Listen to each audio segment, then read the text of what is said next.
Hello everybody and welcome to today's episode of Oboe Windfree. Earlier this week I had a chat with Cian Dúill, one of the viola players of the Irish Chamber Orchestra.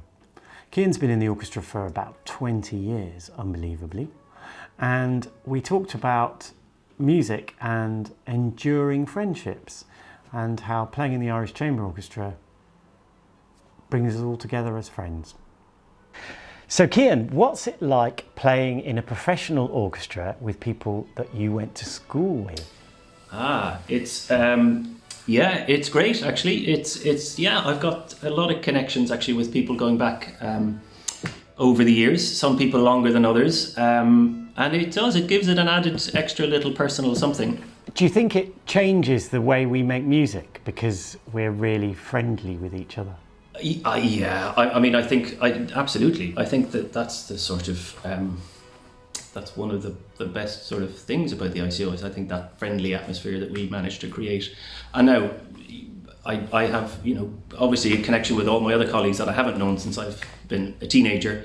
But it does help, when we have that really strong connection together. I think, it makes the music making that little bit more intimate and personal, and we have that kind of nice bond, I suppose, together, which is great. Yeah.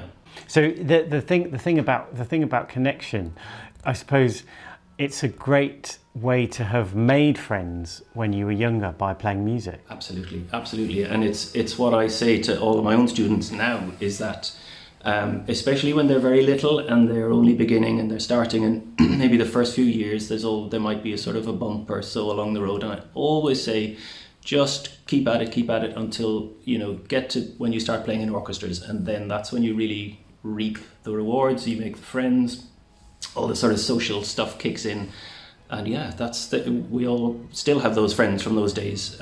We all came up through youth orchestras and made really close friends that we keep all our lives, and it's such a special thing. And I'm lucky enough to still work with some of those people, so it's extra doubly special. Yeah. And do you think there's something about music that intensifies those friendships? Yeah, definitely, without a doubt. The experience of sharing concerts together with anyone, whether it's someone that you've known all your life or whether it's someone you only met last week, but the intensity of sharing a concert, and we've had some. In fact, all of our ICO concerts have some level of intensity and enjoyment and all of those things to them. But we've had some particularly incredible experiences over the years with ICO touring and here around Ireland and abroad. And it brings people closer together. It does create a bond, and you always have that shared thing. And even if you get together with someone and you play a concert once and it was a very special, memorable concert, you don't see them from 10 years and you might meet them again, and you always remember that special time. And it's very unique. It's one of the real perks of what we do, actually, is that kind of shared experience and intimacy, I suppose.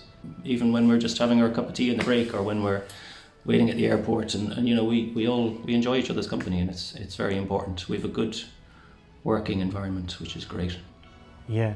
Now, the other thing I wanted to ask was about your barbershop quartet, which maybe people don't know about. Now, is it called the Back Row Boys? It's called the Back Row Boys, exactly. The Back Row Boys. So what's that all about? Tell everybody. I think it first started probably when people started getting married. I think our first gig was at a wedding, I can't remember, and then we ended up singing they sang at my wedding, at Mark's wedding, at Ben, who used to be in the orchestra and in the Back Row Boys, at his wedding. The Back Row Boys thing was because originally it was Malachy who plays the double bass, Ben who played the cello, myself and Mark, and not every month, but often the four of us would be sitting in a sort of a line at the back of the string section. So I see. There's no bigger mystery to it than that, I'm afraid, but that's where the name came from. Yeah, okay. And again, that's another thing, another sort of extra kind of friendship thing, really, isn't it? Oh, massively, yeah. It's great fun. It's really very, very enjoyable. Like, it takes your mind off whatever else you're doing if you're on a tour or something, and we get together, we have massive fun. We spend most of the time laughing, to be honest, rather than rehearsing, but it's brilliant. And then we inflict ourselves on our colleagues in the orchestra when we're on. Whenever you can. As often as we can. And usually when it comes to the whatever performance we might give in the pub on the last night of a tour or something like that, or in an embassy or at a reception or whatever we're doing, it usually is the point that the whole orchestra knows the song off by heart anyway, because we've been rehearsing it on the bus the whole way around on the tour. So, but yeah, it's really that's really good fun. Yeah, again, and like you say, it just brings us together and keeps that closeness in the group, which is fun. Now, the other thing is the back row boys. So in the violas, the violas of the Irish Chamber Orchestra have got this sort of reputation for being a little bit, how shall we say, mischievous. Would you think that's fair enough, or do you think? I think I'd like to say that we've got the balance right. Again, we like to enjoy ourselves. Maybe, I don't know, do we enjoy ourselves too much at times? Probably, maybe people might think so. But well, we work hard. We do our work, and we I don't know. Maybe I should just say no comment at this point. No comment. Yeah. I suppose when I first joined the orchestra, I did wonder if it was just the violas that swapped round and weren't always allowed to sit next to the same people. And I wondered whether that was like a discipline. Because we were misbehaving. You had to be split up. It's like every now and again. Boy up to the front of the class, that kind of thing. Yes, sit with teacher, and now you've learned to behave. That's probably I don't think that's the reason, but it's probably a good thing that happens. From time to time. Yeah, I think it just keeps that balance. It keeps the dynamic. Shifting. But no, we've got a very nice relationship in our section. It's great. We all, and it is the nice thing that we do move around, so we all get to sit next to each other and each time actually. So I guess there are 3 different combinations when we move around, and it sort of shifts slightly every time, and it's lovely. It's lovely. It's a different dynamic every time, but it's good. Yeah.